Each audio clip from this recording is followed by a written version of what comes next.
Dr. Amanda Brooks hadn't expected anything extraordinary during her night shift at the Terran orbital shipyard. She sat in the control room, feet propped on her desk, absently stirring her third cup of coffee while monitoring the repair progress of a Jupiter-class mining vessel.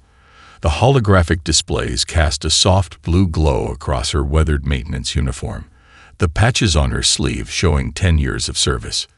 "Hey Doc, you might want to see this." Marcus Chen, her sensor specialist, called from his station. His voice carried that peculiar mix of excitement and concern that usually meant trouble. "We've got something big dropping out of FTL, and it's not following standard approach vectors." Amanda swung her feet down and rolled her chair over to his station. The sensor readout showed a massive energy signature, far larger than anything they usually handled. Before she could respond, space itself seemed to tear open 200 kilometers off their port bow. The ship that emerged was unlike anything they'd seen before. Its crystalline hull structure caught and reflected starlight in impossible patterns, but that beauty was marred by ugly gashes along its port side. Streams of plasma and debris traced its path, and even from this distance, Amanda could tell its drive field was dangerously unstable. "That's a Orcs warship," Marcus whispered, awe evident in his voice. "Quantum crystalline hull design, magnetogravitational drives. That thing costs more than Earth's entire GDP." Amanda was already moving. "Get me an open channel. And somebody wake up Engineering Team Beta. We might need all hands on deck for this one." The communication system crackled to life, and a holographic interface materialized showing what appeared to be a tall avian being with iridescent feathers and multiple pairs of eyes. Behind the alien captain, bridge crew members rushed back and forth against a backdrop of flashing warning lights. "Terran Orbital Shipyard, this is Commander Zekreth of the Orcs vessel, Dawning Symmetry. We request emergency docking clearance and repair services." The translator did its best, but couldn't quite mask the desperation in the alien's voice. Amanda leaned forward, professional instincts kicking in. "This is Dr. Amanda Brooks, Chief Engineer. We're reading severe damage to your hull integrity and drive systems. Forgive my directness, Commander, but the Centauri Repair Hub is closer to your position, and their technology is more compatible with your systems." The Orcs commander's feathers rippled in what Amanda had learned was their equivalent of a knowing smile. "We've already been turned away from both Centauri and Proxima Yards. Their advanced repair protocols can't interface with our damaged systems." A pause then. "We heard you humans fix the unfixable." Amanda's eyebrows shot up. The Orcs Empire was notorious for its technological pride. For one of their warship commanders to seek help from primitive human engineers, this was either a sign of true desperation or something else entirely. "Marcus, run a full diagnostic scan," she ordered, then turned back to the commander.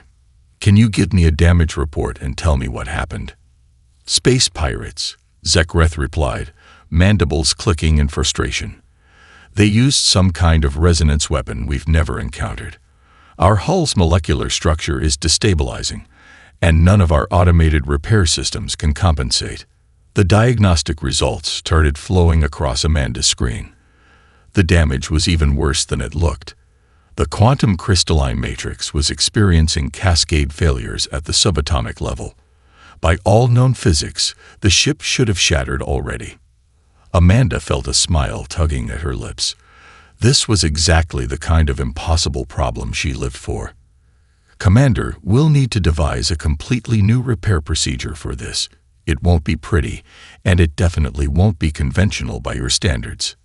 "Dr. Brooks, at this point, I don't care if you have to hold my ship together with what you humans call duct tape. We've heard stories about Earth's engineers. They say you achieve the impossible because you don't know it's impossible." A warning light flashed on Marcus's console. "Doc, their port drive is going critical. We need to decide now." Amanda straightened up, her decision made. "Commander Zekreth, you're cleared for emergency docking at Bay 7. I'm calling in my best teams." She paused, then added with a hint of pride, "Welcome to Terra's Dockyards, where impossible is just another word for hasn't been duct-taped yet. As the massive warship limped toward the docking bay, Amanda was already running calculations in her head. This would either be the greatest engineering triumph in human history, or they'd end up creating the most expensive scrap heap in the galaxy. Either way, it was going to be one hell of a night shift. The Orcs warship's crystalline hull loomed over Base 7 like a fractured diamond, its surface occasionally rippling with dangerous quantum instabilities. Dr. Amanda Brooks stood on the observation deck, surrounded by holographic readouts and her hastily assembled engineering team. "So, what you're telling me," Amanda said, pinching the bridge of her nose, "is that their hull is basically having an allergic reaction to its own quantum structure." She watched as another shimmer of energy cascaded across the damaged sections. Dr. James Rodriguez, her quantum mechanics specialist, nodded enthusiastically. "It's fascinating, really. The resonance weapon the pirates used didn't just damage the hull. It altered the quantum harmonic frequency of the entire crystalline matrix. It's like hitting a perfect wine glass with exactly the wrong note. And every repair attempt makes it worse because the new crystalline patches are vibrating at the original frequency," added Sarah Martinez, adjusting her safety goggles as she studied the material analysis. The Centauri yards probably tried to fix this with standard quantum welding techniques, which would be like trying to stabilize a house of cards by adding more cards. Amanda finished, a gleam in her eye. She'd seen something like this before, just on a much smaller scale. Commander Zekreth stood nearby, multiple eyes blinking in rapid succession as he tried to follow the humans' rapid-fire exchange. "Our finest engineers said the damage was irreparable. The molecular bonds are degrading faster than they can be restored." Amanda walked to the viewport, pressing her hand against the reinforced glass. "What if we're thinking about this backwards? Instead of trying to restore the original quantum frequency, what if we stabilize the new one?" "That's..." Rodriguez's eyes widened. "That's either brilliant or insane. Maybe both. Remember that NASA project from 5 years ago?" Amanda turned to her team, excitement building in her voice. "The one with the construction-grade epoxy modify for zero-G applications." Martinez caught on immediately.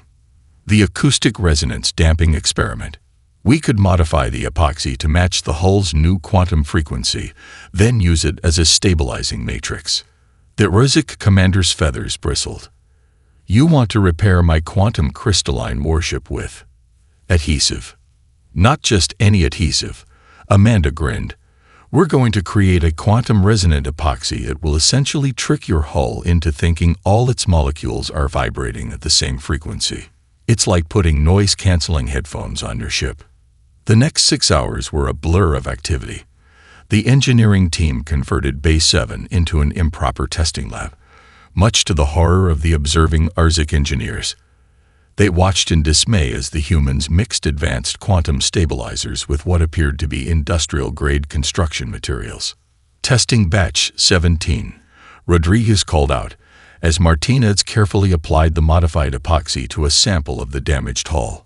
The crystalline fragment had been pulsing with unstable energy, but as the new compound made contact, the dangerous shimmer began to fade. Amanda held her breath, watching the sensor readings. The quantum harmonics stabilized, then settled into a steady pattern. The sample wasn't just stable, it was stronger than the original material. "It's working," Martinez exclaimed, already running additional scans. "The epoxy is actually creating a quantum dampening field at the molecular level. It's like we've given the crystal structure a new foundation to build on." Commander Zekreth moved closer, his scientific curiosity overcoming his initial skepticism. "This shouldn't be possible. You're using industrial materials to effect quantum-level changes.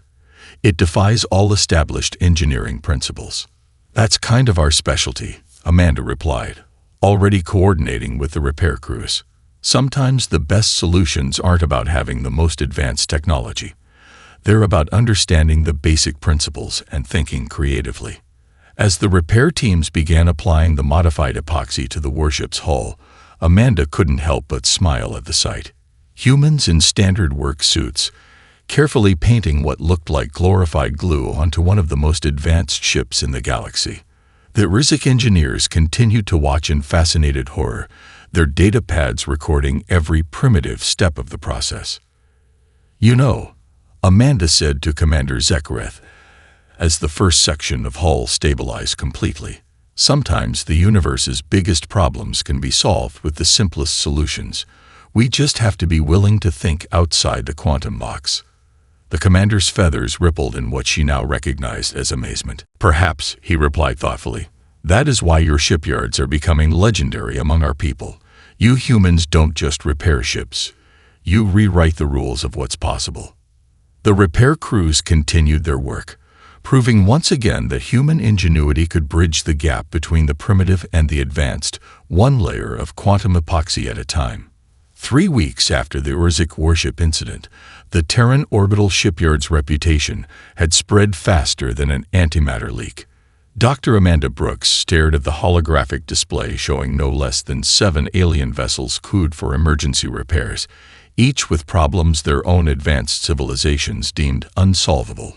"I've got a hive mind ship reporting systematic malfunctions in their neural link systems," Marcus called out from his station. "They're describing it as hiccups." Amanda nearly choked on her coffee. Hiccups. In a psychically linked propulsion system.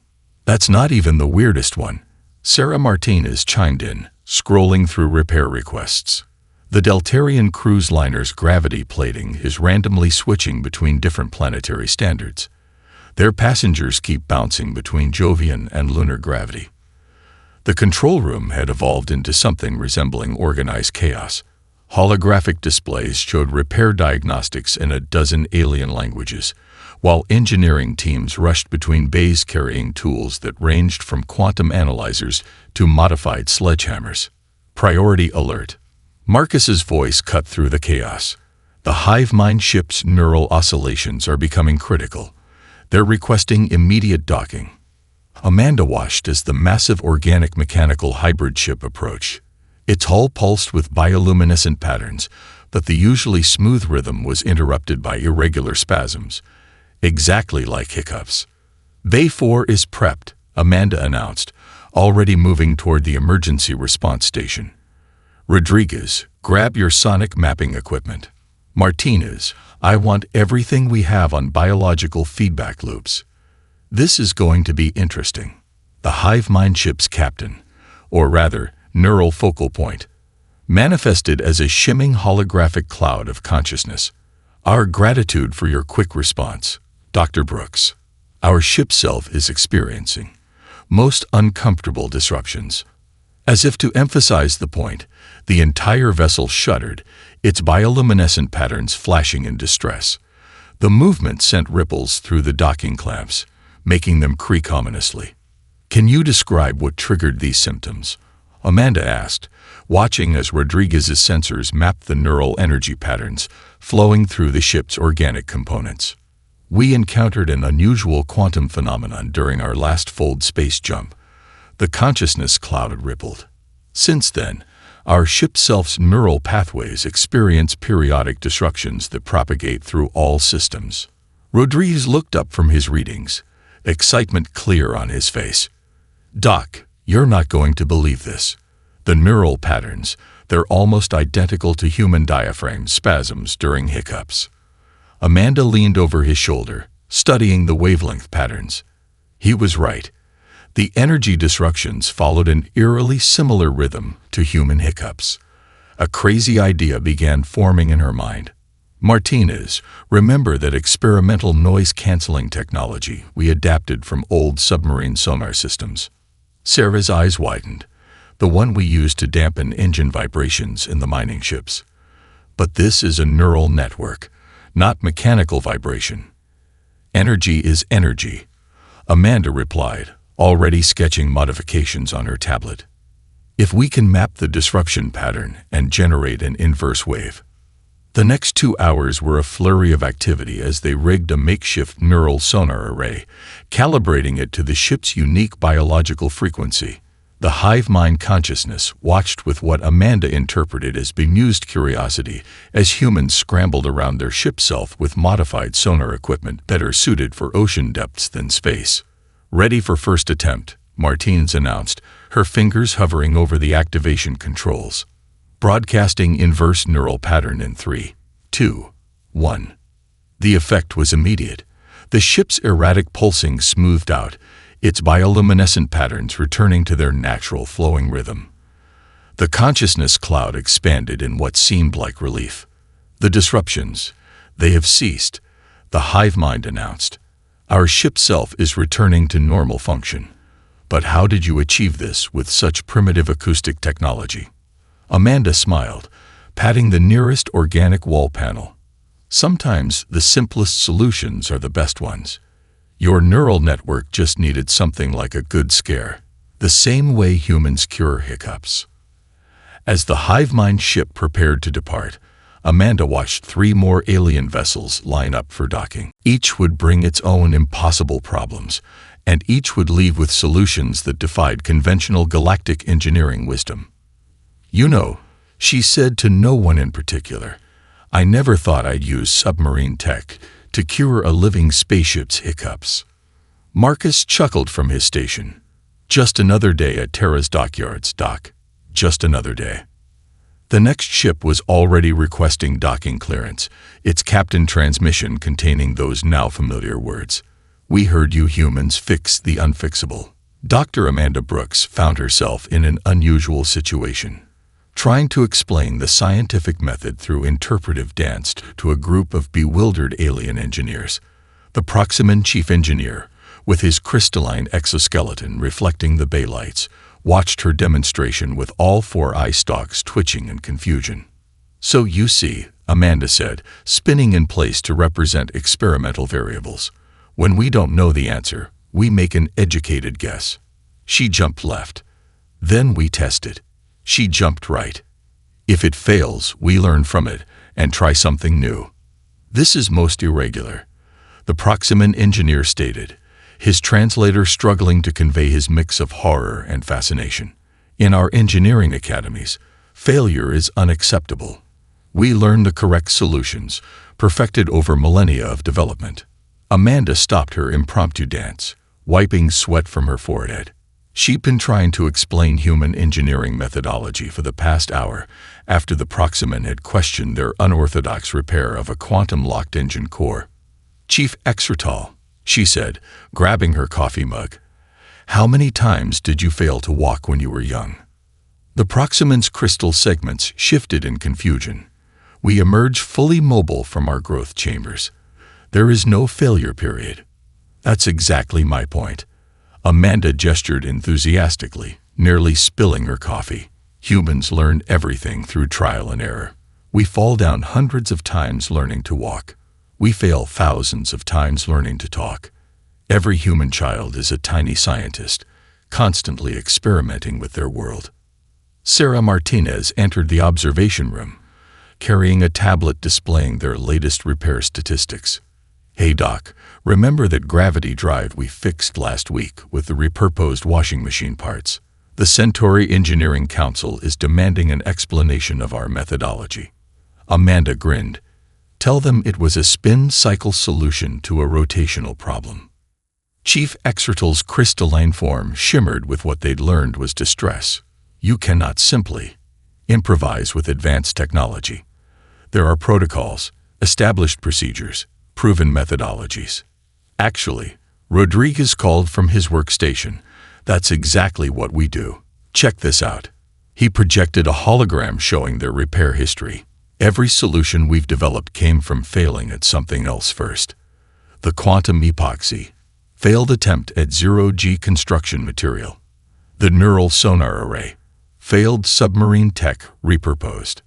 Amanda watched understanding slowly dawn in the Proximan's eye stalks. "Your species succeeds because you are accustomed to failure. This seems counterintuitive." "We don't just fail," Amanda corrected, setting down her mug. "We fail productively. Each failure teaches us something new about the problem. We build understanding through experience, not just theory." As if to prove her point, an alarm blared from Bay 6. Emergency stabilization required in Bay 6, the system announced. Experimental repair procedure showing unexpected results. Perfect timing, Amanda said, gesturing for Chief Exrital to follow. Come on, I'll show you productive failure in action.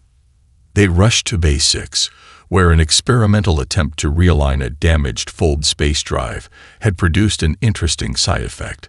The entire bay was now filled with temporal foam, a usually theoretical substance that existed in multiple time states simultaneously. Well, Amanda observed, watching her team scramble to contain the situation, that's definitely not what we were trying to do. But now we know that fold space realignment can produce temporal foam under specific conditions. That's valuable data. Chief Exertal's crystal segments had paled considerably. You seem enthusiastic about this catastrophic failure. Catastrophic? Amanda laughed, already typing calculations into her tablet. This is amazing. We just accidentally created temporal foam using standard repair equipment. Once we figure out how we did it, we might revolutionize temporal mechanics. The Proximan engineer watched in fascination as the human repair teams worked, each failure leading to new approaches, each mistake generating new ideas. Their chaotic but effective methodology challenged everything he'd learned about proper engineering procedures. Perhaps, he finally admitted, eye stalks focusing on Amanda. There is something to be learned from your species' comfort with imperfection. Amanda smiled, handing him a tablet. Want to help us fail productively at containing temporal foam? I promise it'll be educational. The crystal engineer hesitated for just a moment before accepting the tablet. After all, he reasoned, sometimes the best education comes from learning new ways to be wrong. The warning came at 300 station time. Dr. Amanda Brooks had just finished calibrating a tricky quantum field stabilizer when Marcus's voice cut through the normal hum of the shipyard, tight with barely controlled panic. Doc, we've got an emergency.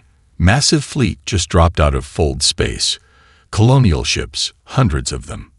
Their AI cores are failing, life support systems are degrading, and something's chasing them. Amanda was already running toward the control room, her coffee forgotten. The main display showed a terrifying sight.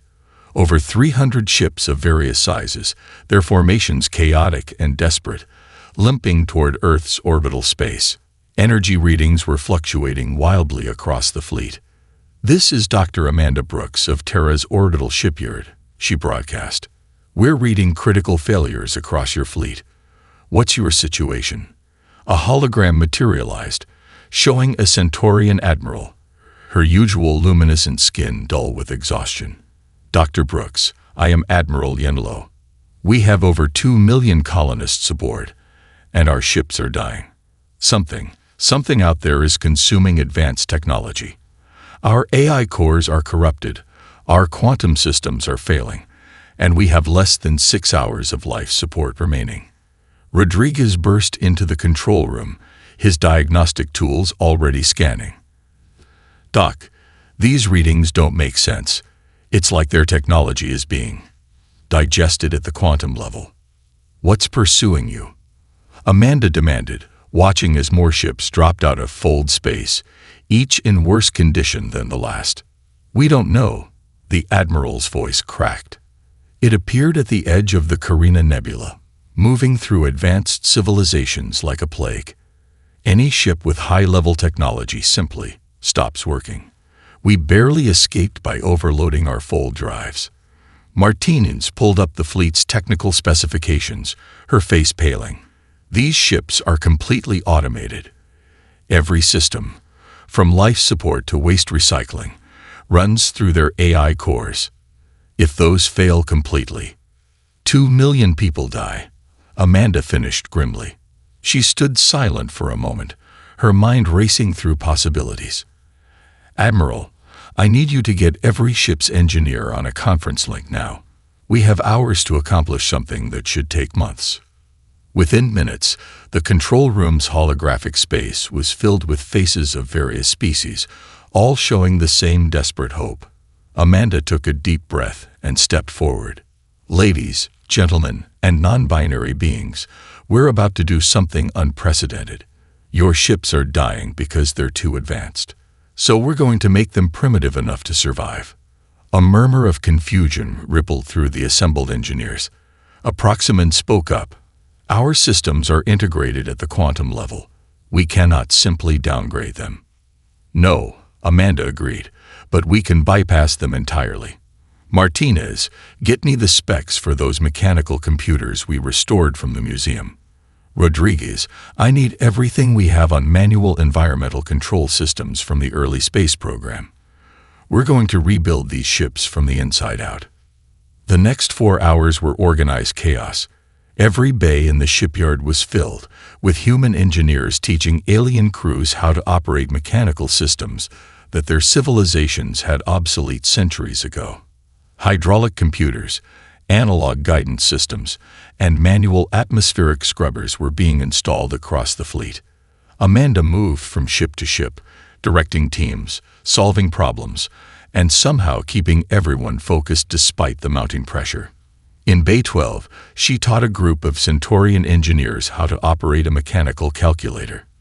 In Bay 7, she helped retrofit a colonial transport with a hydraulic waste management system. "This is insane," one alien engineer muttered, watching humans install what looked like glorified bellows to manage their life support. "We're replacing quantum computers with machines made of gears and springs." "Sometimes," Amanda replied, tightening a crucial bolt, "the best technology is the technology you can fix with a wrench." With 30 minutes of life support remaining in the original systems, the last manual conversion was completed. The colonial fleet hung in Earth's orbit, now operating on technology that would have been considered primitive during humanity's first steps into space. Admiral Yenlo's hologram appeared again, her skin glowing brighter now. "Dr. Brooks, the fleet reports all systems functioning. It's not elegant, it's not efficient, but it's working. You've saved 2 million lives with technology we considered obsolete." Amanda looked out at the fleet, its ships now running on human ingenuity rather than advanced automation. "Admiral, sometimes the best way to move forward is to take a step back. Welcome to humanity's way of doing things." Behind the fleet, long-range sensors detected something moving at the edge of the system, something that devoured advanced technology. But for the first time since it appeared, it faced an enemy it couldn't digest: human simplicity. "You want to do what?" Chief Exertal's crystalline form flickered with alarm as Dr. Amanda Brooks laid out her plan to the assembled alien engineers. "We're going to completely bypass your AI cores," Amanda repeated, pulling up schematics of an ancient mechanical computer.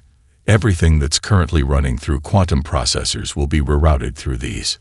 The colonial fleet's emergency had turned Terra's orbital shipyard into the galaxy's largest impromptu classroom. Every available space was filled with engineers from different species, all learning about technology their civilizations had abandoned millennia ago.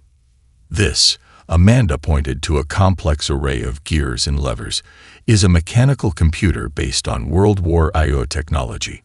We've modernized it slightly, but the principles remain the same. No quantum systems, no AI, just pure mechanical logic."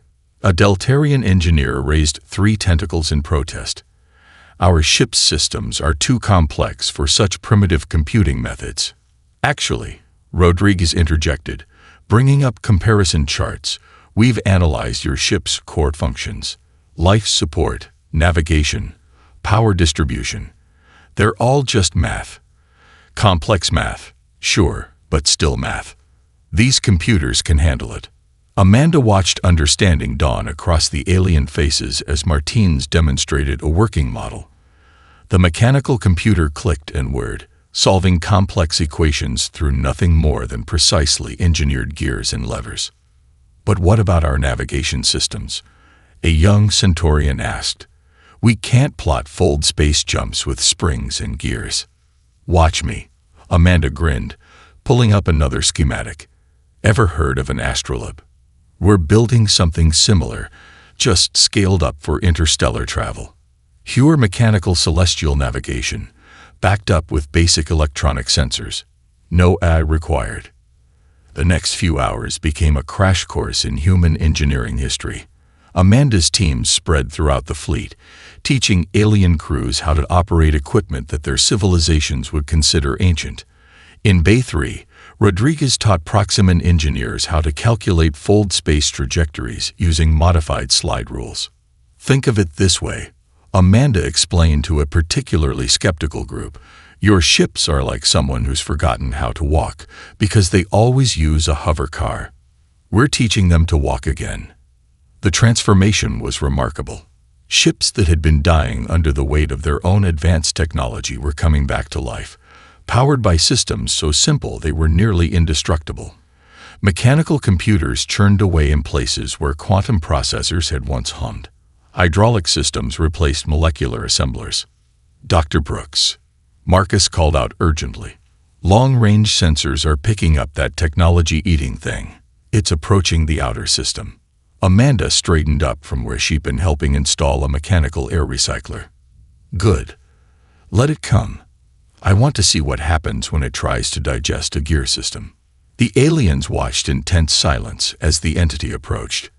It had devoured some of the most advanced ships in known space, but now it faced something different, a fleet running on technology so basic it was practically invisible to advanced sensors.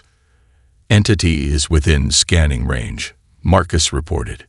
It's passing right by the first ship. The mechanical systems aren't registering as technology to whatever this thing is." A cheer went up from the assembled engineers. The entity that had consumed advanced civilizations was defeated not by superior technology, but by its absence. Admiral Yenlo's hologram appeared, her luminescence bright with excitement. "Dr. Brooks, the entity is retreating. It seems your primitive solutions have accomplished what our most advanced weapons could not." Amanda smiled, watching the colonial fleet's mechanical systems working in perfect harmony. Sometimes the best defense isn't having the most advanced technology. It's having technology simple enough to fix with a wrench and reliable enough to never need fixing at all. The alien engineers looked at their modified ships with new appreciation. What they had initially seen as a humiliating step backward had become a lesson in engineering philosophy. Simplicity, reliability, and repairability had proven more valuable than advanced automation. So, Amanda addressed the gathered engineers, who's ready to learn about mechanical backup systems for their fold space drives. "I've got some interesting ideas involving bicycle chains and differential gears." The aliens exchanged glances, then raised their various appendages in unanimous agreement.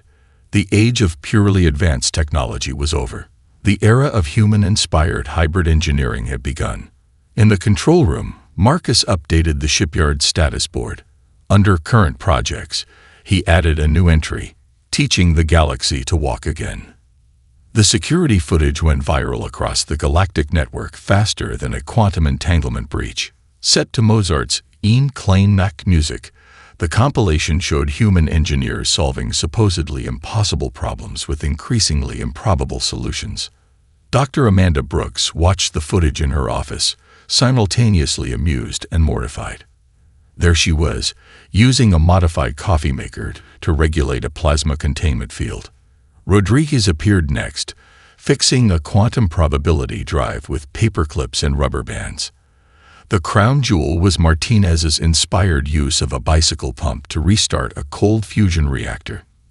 "Your species has an interesting approach to marketing," Commander Zekrith observed, his feathers rippling with amusement as he watched the video loop again. The Rizik officer had become a regular visitor to the shipyard since his vessel's repair. "This wasn't marketing," Amanda groaned, though she couldn't help smiling. This was someone's security camera compilation going rogue. We're engineers, not entertainers. Nevertheless, the commander gestured to the holographic display, showing the shipyard's incoming traffic. It appears to have had quite an effect.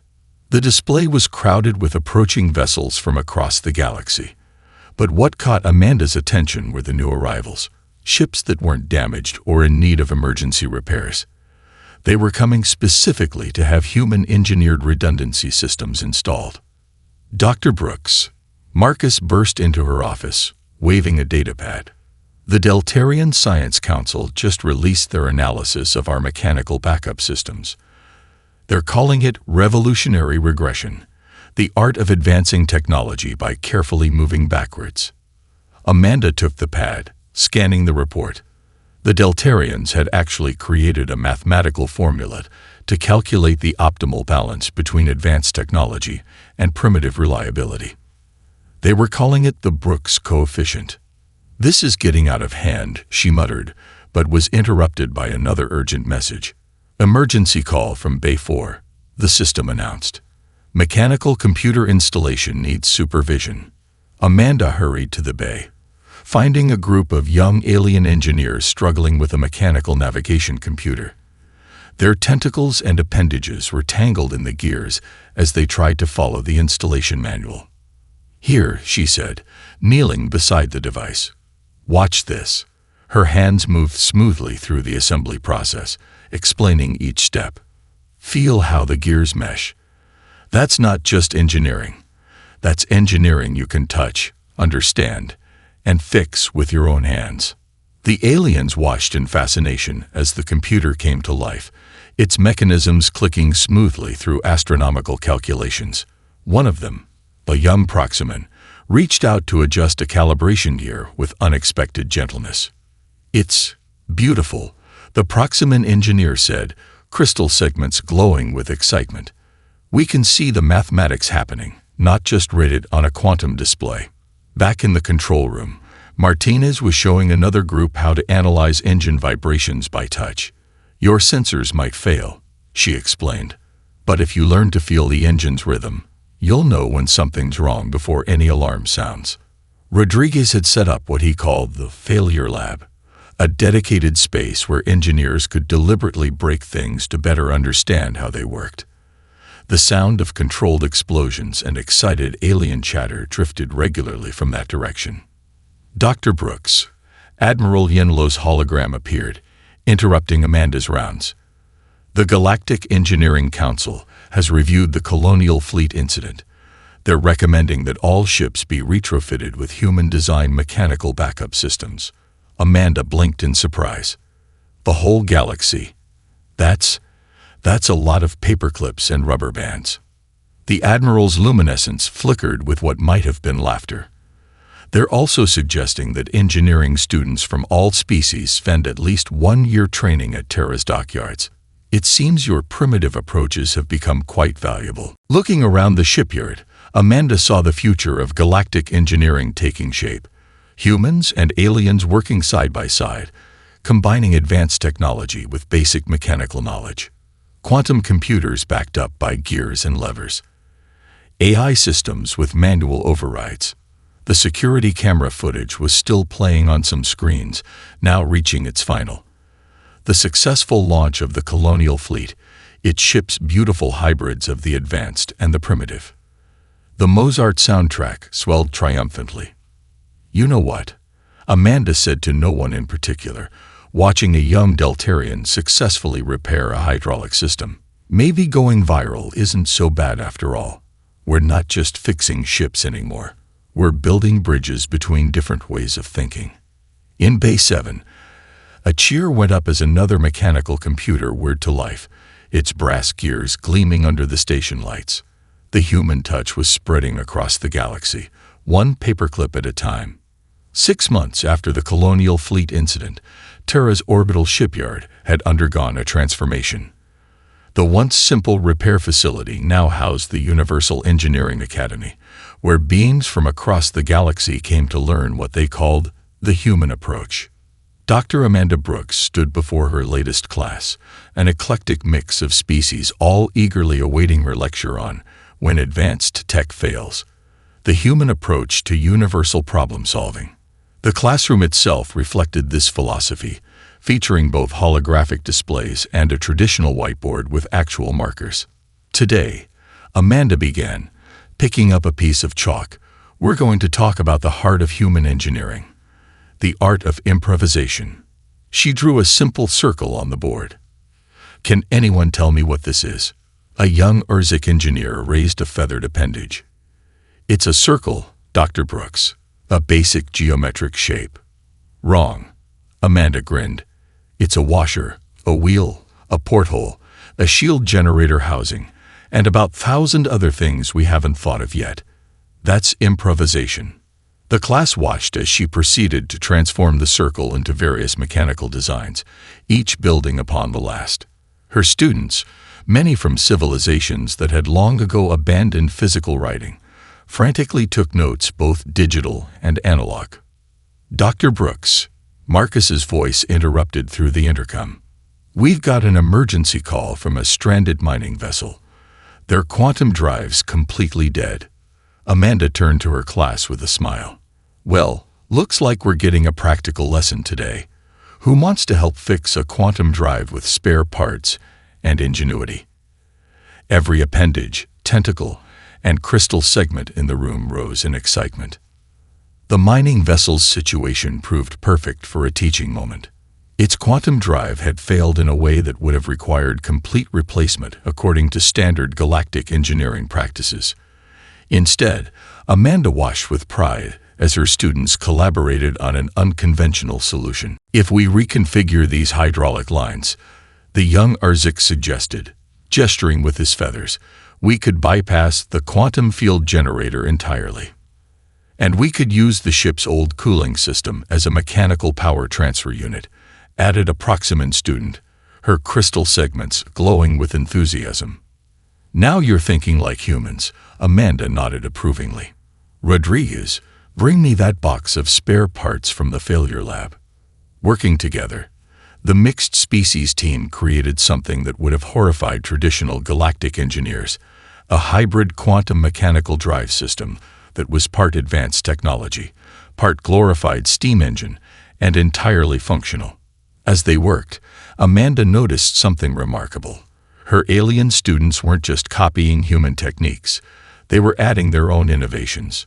The Urzik's understanding of quantum fields combined with human mechanical principles created solutions she'd never considered.